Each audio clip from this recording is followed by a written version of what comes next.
Jake in LA. I'm going to be doing the reviews for the poll list of January 30th, last Wednesday. Today is February 5th, the day some piece of shit cocksack decided to break in my locker at the gym and steal my motherfucking contents of my wallet. I hope that piece of shit gets shot in the face and lives so that he has to be disfigured for the rest of his piece of shit pathetic life. Yeah, I'm a little bit pissed about that, but yeah, we're here to talk about comics. So let's talk about comics. Gonna talk about 4 of them real quick because I did the Punisher review already. I threw that up a few days ago. So go ahead and get started. Mara number 2. I still hardly have any idea where the hell they're going with this thing. I'm going to keep reading it because I'm a sucker and I get sucked into stories, but I will tell you how it ends. As always, there's spoilers in my reviews, so if you don't like spoilers, turn it off now. Alright, with that being said, let's continue.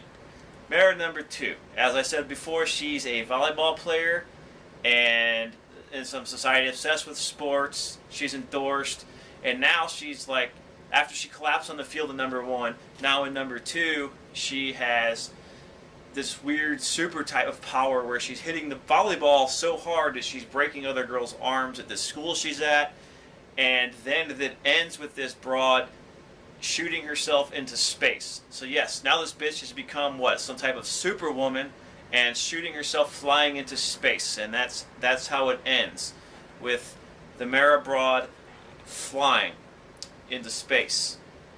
Yeah, it's kind of crappy. Pretty crappy, actually. If that's what happened, that's what it is. Moving along. Flash number 16 that came out last Wednesday was a continuing of the whole Throne of... No, I'm sorry. Getting ahead of myself. Throne of Atlantis Aquaman. This was the Speed Force. Barry's fighting Grodd, the King Gorilla, who's also trying to tap into the Speed Force. And this one, Barry has tapped into the Speed Force yet again. Now he's like, oh my gosh, what do I do? Grodd's taking over. I'm going to go surrender to him. And in Flash fashion, he goes and surrenders. But right before Grodd can throw the arrow through Barry's face and skull and make his brains go everywhere, Barry uses his mind and goes into the Speed Force and brings Grodd with him.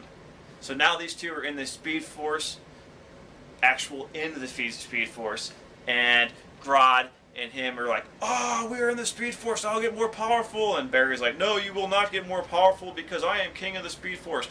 And then before it all ends, Barry's like, oh my gosh, something more powerful than Grodd is here. And what happens? A fucking tank, yes, an Abrams tank, comes between the two. It falls over on its side, and some broad falls out. Okay, not really sure how somebody falls out of a fucking tank, because it's pretty much impossible. Why are you driving around with a tank and having the hatches open? It kind of defeats the purpose of having a fucking tank. It's pretty stupid. Anyway, who falls out of the tank? His old heartthrob Iris. That's how it ends. This broad falls out of the fucking tank, like I said, out of a fucking tank, and then Flash sees her, he's like, Iris! And that's how it ends. So I think they need to do some little research and realize that people can't fucking fall out of tanks. But anyway, not that I know anything about that, because I don't fall out of tanks. Aquaman number 16. This is the Throne of Atlantis one. Also continues and ties into, well, spun off of the Justice League. So this one, Aquaman went into the deep sea. He got banished with the Justice League, who got banished, which I talked about in my Justice League review. And now Aquaman is down there trying to save Batman. He successfully gets Batman. The Superwoman and Superman are also down there trapped. He ends up getting them with Cyborg's help. And Mara, the other person who was like Aquaman's sidekick, the hot broad that breathes underwater, the Atlantean. So they go rescue them. They come back up the sea, and they're like, oh shit, who's behind this? Who has the scepter? Well, it's not actually Aquaman's brother like we thought. It's his old advisor. So that's how it ends, with him holding his old advisor holding the scepter and an army of those weird, like, monster fish creature things of the deep coming out of the trenches and up into Boston and wherever he was fighting. I think it was Boston. So that's how that ends. Then Hack/23. I don't have too much to say about it, but I will say on the very first page, it had St. Louis, Missouri. That's my hometown. That's where I'm originally from.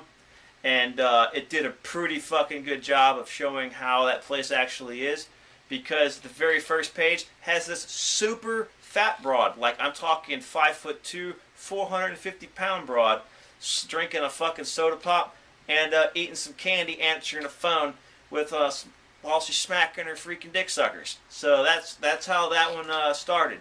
And I'll tell you two things about Missouri. There's those type of people, and there's hood rats. There ain't nothing else. So that's that. Now I'm going to go play some Dead Space 3, because that just came out yesterday.